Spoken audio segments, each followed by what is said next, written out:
Hi, good day. This is Kim from PhilTV at nandito ako para ituro sa inyo kung paano i-install ang PhilTV app using AFTV News Downloader.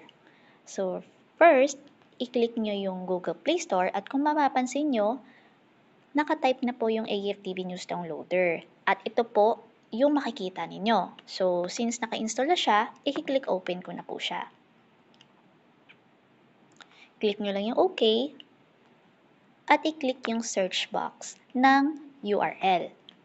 Since kinapi-paste ko na po yung link namin, ipi-paste ko na lang siya. So, make sure nyo muna na tama yung na-paste nyo bago nyo i-go through.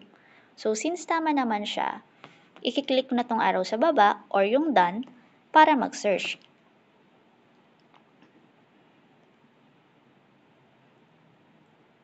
At makikita nyo na yung Discover PhilTV. Ngayon, hanapin nyo yung download ng mobile device. At kapag nakita nyo na, i-click nyo lang yung download sa baba niya. And mag-automatic na siyang download. Then, lalabas to sa screen nyo. Ang gagawin nyo lang, i-click lang ang settings at i-allow. Lalabas na ngayon yung PhilTV Mobile na need mo na siyang i-install. So, click lang ang install. At lalabas to sa inyong screen. I-click nyo lang yung more details and click install anyway. Ngayon, kung ang phone nyo ay merong kagaya ng ganito na nag-i-scan kung safe ba ang app, much better para malaman nyo na secure ang phone nyo at okay ang PhilTV app. So, click nyo lang yung open.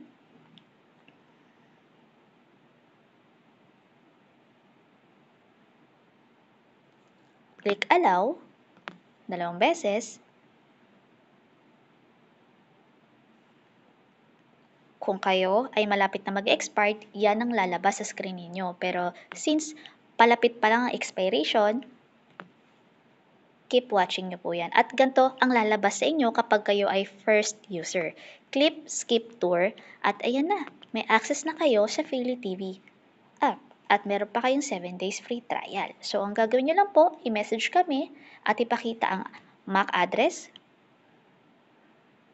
Ito pong sa baba.